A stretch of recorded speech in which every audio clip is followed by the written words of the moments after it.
ئەزان سڵاو خۆشحاڵین لە بەرنامەیەکی ڕاڤە بە دیدارتان شاد دەبین. تەوەری بەرنامەی ڕاڤە یەکریزی و پاراستنی ئەزمموی هەرێمی کوردستانە. ئەم تەوەرە گفتوگۆکەین بە میوانداری بەڕێز چراشەماڵ شرۆفەکاری سیاسی. چراخان بەخێر بیت و خۆشحاڵین. زۆر سپاس. چراخان ئەوەی کە لە ماوەکانی ڕابردوو بەریەکەوین لە بەردەم جۆرێک لە دیدگای نوێیان سەبارەت بە ئەزمموی هەرێمی کوردستان و بەڕاستی پەیوەندیەکانی هەرێمی کوردستان و بەغداد بە ئاستێکی زۆردا کشاونەتە خوارەوە و نەزعەیەکی شۆڤێنانە هەست پێەکەین لەلایەن حکومڕانی عێراقەوە سەبارەت بە مافەکانی خەڵکی کوردستان، سەبارەت بە فیدراڵی و دابشکردنی دەسەڵاتەکان، سەبارەت بە هەبوونی لا مەرکەزیەت و ئەوەی کە سێپێک هاتە سەرەکیەکەی کوردستان عێراق لە شیعە و سونە و کورد چۆن ممارەسەی حەق و مافانی خۆیان بکەن لە عێراقا بەپی دەستوری عێراق وا بڕیار بوو یاوان نووسراوەتەوە وا ڕێکەوتن کراوەکە لە دوای هەرێمی کوردستان هەرێمی تر دروست بکرێت لە عێراق و دابەشکاری زیاتر بکرێت لا مەرکەزێتێکی باشتر بەدی بهێنرێ و حکوومەتێکی ئیتیحادی هەبێ لەگەڵ ئەم هەرێمانەیە لە مامەڵەیەکی تەندروست و یاساییانە و دەستوریانە بێ. بەڵام ئەوەی ئێمە بەرێکەوەین ئێستا بەڕاستی جگەلەوەی کە هیچ هەرێمێکی تر لە عێراق دروست نەکراوە نەزعەیەکی شەیە بۆ کاڵکردنەوە بۆ نەهێشتن بۆ لەباربردنی ئەزمموی هەرێمی کوردستان. پێم خۆشە گفتوگۆکەمان زیاتر لە ڕەهەندە ناوخۆیەکەوە بێن لەوەوە کە ئەرکی هێزە سیاسیەکانی کوردستان لەم قۆناغەیە چییە و ئەم قۆناغا چۆن تێپەڕێنین، چۆن لە هەندێک قۆناغی دیکە لە هەندێک وێزگەی تر هێز و لایەنە سیاسیەکان توانیوانە حضوری کورد بسەلمێنن لە نووسینی دەستوری عێراقا، لە پاراستنی ئەزمموی هەرێمی کوردستانە، لە هاتنی داعش و دەوڵەتی تیرۆریستی داعشا چی بکەین یان هێز و لایەنە سیاسیەکان چیان لە ئەستۆیە لەوەی کە ڕوبەڕووی ئەم قۆناغە ببینەوە کە بەڕاستی قۆناغێکە توانین بڵین قۆناغێکی تا ڕادەیەک مەترسی داریش. دەست خۆش بێت بۆ پرسیارەکەت. سەرتا پێشەوەی وەڵامی پرسیارەکەت بەمەوانەیە کاک سەربەز ئێمە ئەگەر سیر بکەین لە 2014ەوە دەستورێکی شکلیە کاری پێ ناکرێت و هیچ کام بە مادە دەستوریەکان کار ناکرێت بەرامبەر بە ماف و ئیستحقاق و ئیمتیازاتەکانی گەلی کورد بە جۆرێک چۆن سونە لە ساڵی 2023 لە عێراقدا هەوڵی کپکردنیان درا و ئەمە سەری گرکە لەلایەن شیعەوە بەرامبەر بە سونەکان گرتێ دەست چونکە لە قاڵبی داون و کێشەی عەرەبی سونەی نییە. ئەوەی کە کێشە بوو لە بەردەمی شیعە مەزهەبەکانە کە ئێستا حکومڕانی دەکەن لە ناو عێراقدا کوردەکانە، چونکە کورد پاڵپشتێکی زۆری دەولی هەبوو. ئەمەش ئەگەڕێتەوە بۆچی ڕاستە هەرێمی کوردستان بێکەم و کورتی نەبووە، بەرپرسانی حکومی و سیاسی و حیزبی بێکەم و کورتی نەبوون، بەڵام توانین پشتیوانێکی دەولی بەو یەک ڕیزیە و یەکگرتوویە و یەکدەنگیە بەدەست بهێنین. دەمانبینی چونکە کە هەرێمی کوردستان شەرعێتێکی بەهێزیە بوو، هەموو دەنگەکان یەک بوون، پەیتا یەک لە دوای یەک وەفدی دەولیمان ئەبینی، کەسانی نێودەوڵەتیمان ئەبینی، بەرپرسانی دەولیمان ئەبینی سەردانی پایتەختی هەرێمی کوردستانیان دەکرد. ئەمە پێش ئەوەی کە هەوڵی لاوازکردنی هەرێمی کوردستان بدرێ. بەڵام لە دوای ئەوەی کە داعش دروست بوو لە عێراقدا و هەروەها تا ئەوەی موسڵیشیان گرت و حکومڕانیان ئەکرد و ویلایەتێکیان بۆ خۆیان لەوێ دروست کرد و بگرە حکوومەتی عێراق چونکە مەسەن لە نەتەوەی خۆی بوو عەرەبن هیچ کێشەیەکی نەبوو، هیچ پاڵپشتێکی دارایشی نەبڕین.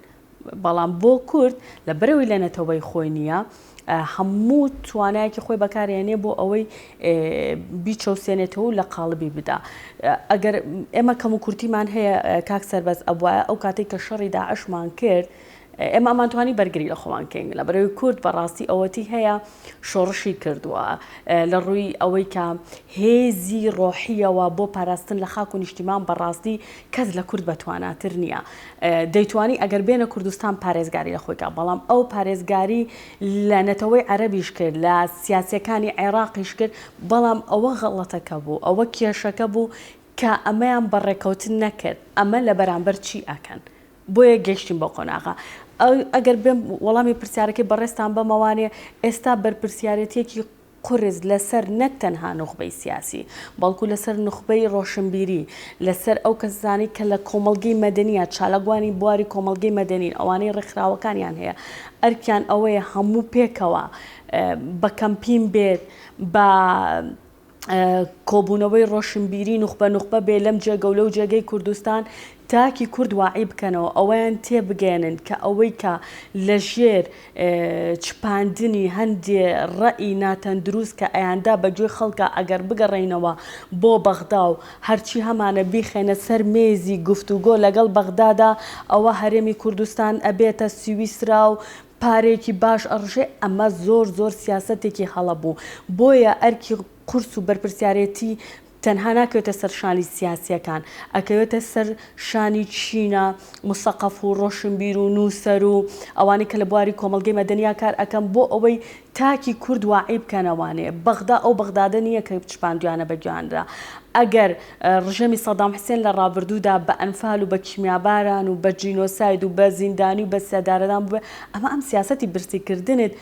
بۆ مەودایەکی دوور و درێژ بەکار ئەهێنێت هەتا ئەو کاتە مەرامەکانی خۆی و هەرێمی کوردستان ئێستاکە هەیە کە لە قۆناغێکی هەستیاری مەترسیدایە لەمەش لاوازتر بێ بە دووری مەبینە محافظی هەر یەک لە شارەکانی کوردستان عەرەبێکت بۆ دابنێت بۆیە ئەمە خەتەرێکی گەورە هەیە بەرپرسیارەتێکی قورس لەسەر تاک بە تاکی هەرێمی کوردستانە هەست بە مەترسیەی کاربەدەستانی بەغداد بکەن. چراخان نمونەیەکی زۆر زیندوت بەبیر هێنایەوە لەوەی کە هەوڵێکە بووە لەلایەن هێزە باڵدەستەکانیەوە لە لایەنی شیعیەوە بۆ تەسفیەکردنی سوننە و توانیوتی تا ڕادێکی زۆریش ئەم مەهامە بهێنێتە دی و ڕۆڵ و کاریگەری و هەژمونی سنی کەم کاتەوە بەشی لە ناوچەکانیشیان بە زۆرەکان بخاتە ژێر هەژمونی تەشەیوع و زۆر ناوچەیان بەهۆی هاتنی داعشەوە کاول بوو و سونە بە زۆرەکان لە عێراق بەڕاستی لە چوارچێوە درا لە قاڵب درا هەرێمی کوردستان وەکوی کە جەنابشت باس کرد لەبەرەوەی کە پێگەیەکی هەبوو پەیوەندی نێودەوڵەتی هەبوو هێزی پێشمەرگەی کوردستانی هەبوو بەر لە ڕوخانی حکوومەتی عێراقی قوارەیەک هەبوو بە ناوی هەرێمی کوردستان و زیاتر لە 13 ساڵ ممارەسەی دەسەڵاتی کوردیە کرا پێگەی خۆی پاراست و توانی بە زۆر لە زۆرەکان ئەم پێگەیە لە ناو دەستوری هەمیشەی عێراقشا جێگە بکاتەوە بەشی لە خواستەکانی خەڵکی کوردستان لەناو ئەو دەستورەیە شوێنی هەبێت جێگای هەبێت و مافی خەڵکی کوردستان بە زۆر لە زۆرەکان لەم دەستورەیە شوێنی بکرێتەوە سەربارێکە وەکو جەنابەت وتت لە 2014ەوە حکوومەتی عێراقی یان حکوومەتە یەک لە دوایەکەکان یان هێزە عێراقیەکان عەرەبی عێراقیەکان هەوڵیان ناوە دەستور وەلا بنێن و بەڕاستی ئەو نەزعە دیکتاتۆری کە بۆ خۆیان پێیان خۆشە ئەو شێوازە لەوەی کە سنتەر هەموو بڕیار بەدەست بێت و لە مەرکەزیت کۆتایی پێ بێت فیدراڵیت کۆتایی پێ بێت ئەوان کاریان کردووە. جەنابەت باسی وت کرد کە هێز و لایەنە سیاسیەکان گرنگە پشتیوانی ئەوە بکەن کە ئەزمموی هەرێمی کوردستان پارێزراو بێت و ئەم ئەزممونە بمێنێتەوە کاریگەرتر بێت ڕوانگەت لەوەی کە لەم هەفتەیە هێز و لایەنە سیاسی بەشداربووەکانی حکوومەت پێکەوە لەسەر ئاستی سەرۆگوزیران و جێگر و وەزیر و کاربەدەستەکان پێکەوە چوونن بەغداد و بەڕاستی لە دوای قۆناغێک لە پەرتەوازەی لەناو ماڵی کورد ئێمە وێنەیەکمان بینی لەوەی کە کورد جارێکی تر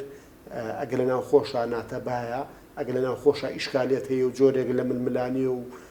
ڕکابەرایەتی هەیە بەڵام لە بەغداد کورد جارێکتر یەکدەنگ و یەکڕیزە داوای مافەکانیەکات خوێندنەوەت بۆ ئەم یەکریزیە چییە لەوەی کە چۆن بەردەوامی هەبێتەوە چۆن وا بکەین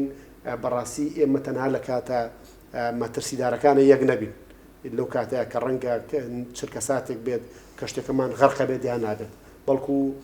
یەکریزیەک تیایدا هەرێمی کوردستان بەهێز بکاتەوە و ئەوەی جەنابەت باسیەکەی لەوەی کە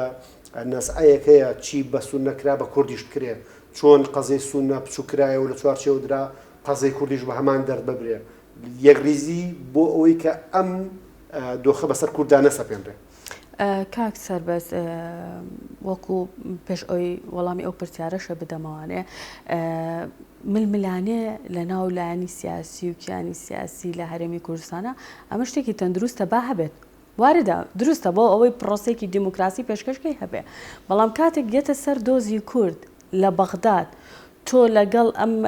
دەوڵەتەیە 100 ساڵە لە خەبەتەی 100 ساڵە ئەو چەوسێنێتەوانێ هەمیشە نەک بۆ ئێستا هەمیشە پێویستمان بە یەک ڕێزی و یەکگرتوویە هەمیشە دەبێت لە بەغدا ئەوە لە بیرکەین ئەم یەکێتیە ئەو پارتیە ئەم گۆڕانە ئەم ئیسلامیە ئەبێ ئەم بەرگە داماڵین ئەمەیە زەربەی لە کورد داوە لە بەغدا لە بەرامبەر بەغدایە کوردایەتی ئەبێت ئێمە بڵێن کوردین لەوێ شەڕی دۆزی کوردکەین شتێکەیە بە ناوی کێشەی موچە نییە کێشەی بودجە نییە کێشەی داهات نییە کێشە دۆزی کووردە ئەو دەیەوێت برسیتیکردنەکە بۆ ئەوەیە لە بیرت بباتەوە کە تۆ کوردیت کە قەومەکەیە لەناو هەرێمی لەناو عێراقدا و نەتەوەی سەرەکی عێراقە کە کووردە ئەوێت بە کێشەی موچە و بودجە ئەمەد لە بیر باتەوانەیە بۆیە ئێستا من بەجددی ئەوەی کە تێبینیە لەسەر لایمەوە زۆری شم پێ ناخۆشە و دڵگرانیشە و ئەبێ لای هەر یەک لە ڕۆشنبیر و سەقافی و سیاسەکان و ئەدیبەکان بەڕاستی جێگەی داخ و ئەسەر بێت و کاری لەسەرکەن ئێمە بۆ موچە ئەچینە بەغا کە حەقێکی شەرعی و مافێکی شەرعی هەموو تاکی عێراقا چۆن بۆ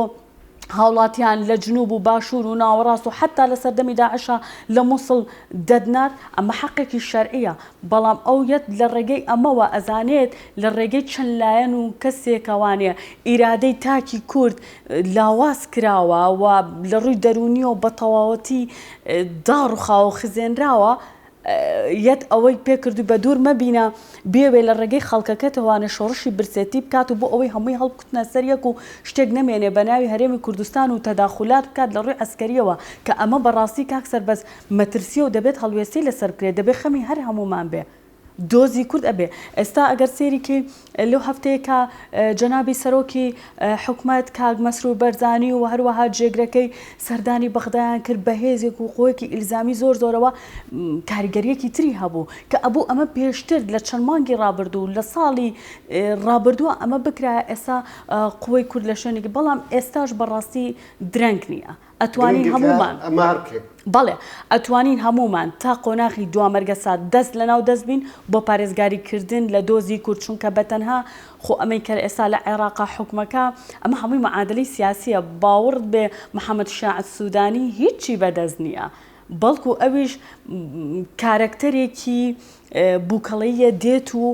ئەیجوڵێنن یعنی ڕەنگە ئەگەر ئەوش بێ حەز بکات مەسەلەن عێراقێکی ئارام هەبێ بە یەک چاوسەیری هەمووی بکە بەڵام ئەمە معادلاتی هەرێمیە کۆمەڵێک شت هەیە تەنانەت لە دەستی کاربەدەستانی عێراقیش چۆتە دەرەوانێ بەڵام دیسان کورد ئەگەر بێت و بەم یەکگرتووی کە لەم هەفتەیە بینیمان و پێداگر بن و نوێنەرەکانی کورد لە بەغدا هی لایەنە سیاسەکان بە یەکگرتووی هەموو ڕکوکینەیەک و هەموو ململانەیەکیان لە نێو ماڵی کورد لە کوردستان دا ماڵی بێ و ئەم کراسیاندا کە نبێت لە بەری خۆیانەوە بە کراسی کوردایەتی ڕۆژتە بێتنا بەغدا ئەمە ڕاستە دۆخەکە مەترسیدارە بەڵام دەتوانین هێز و ئیرادە بۆ تاکی کورد بگەڕێنینەوانێ و پارێزگاری لە دەستکەوتن نیشتیمانی و نەتەوەیەکانمان بکەین. سراخان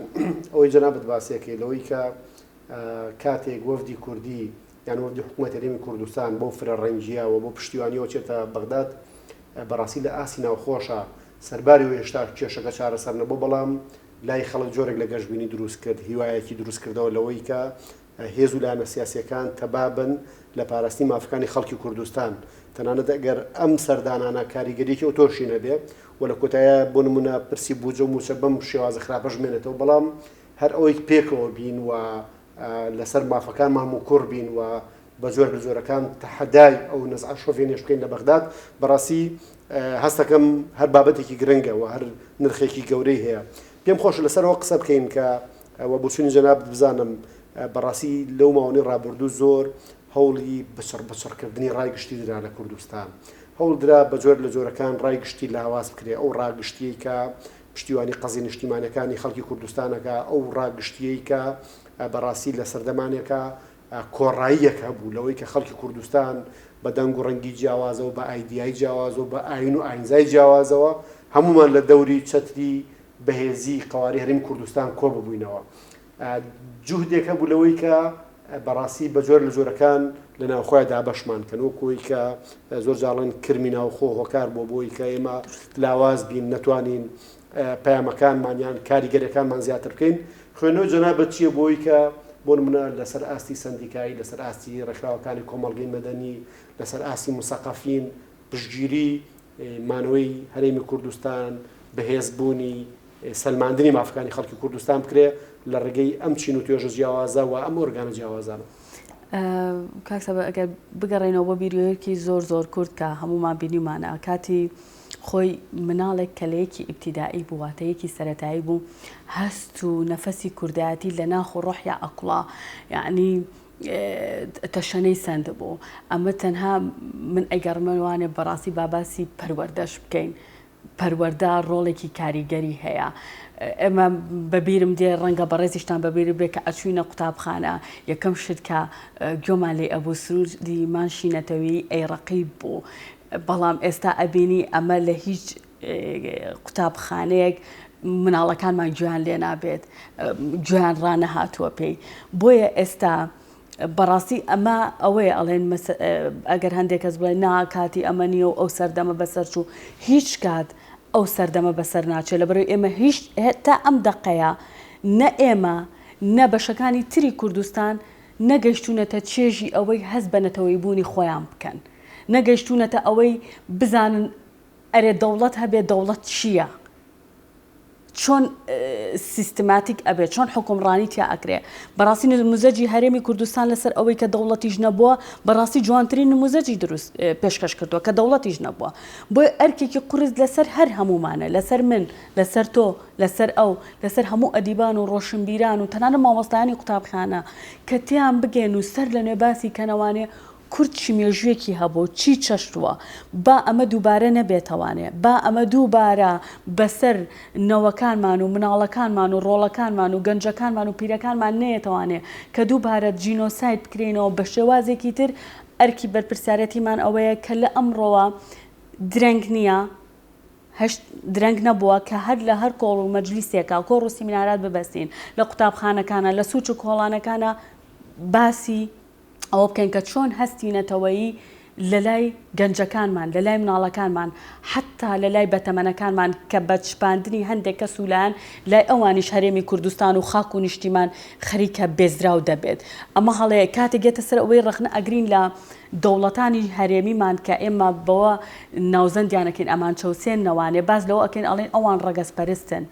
بەڵێ ئەوان ڕەگەزپەرستن لەبەرەوەی خاک و نیشتیمان و ئاڵای خۆیان خۆش ئەبێ ئەی بۆ ئێمە ڕەگەزپەرست نەبین خاک و نیشتیمان و ئاڵای خۆمان خۆش نێ بکەوینە ژێر کاریگەری ئەوەی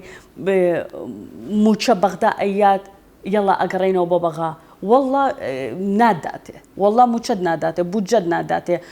تۆ بەچی تێگەیشتی و ئەگەر بەغدا ببینی من خۆم لە نزیکەوە بینیمە وێرانەیە کە تەنها موچەیەک ئەبا وەکو ئەوەی حاشاکی هەموو خەڵک ئاژەڵ بەڕێوە بەرێ وێرانترین شار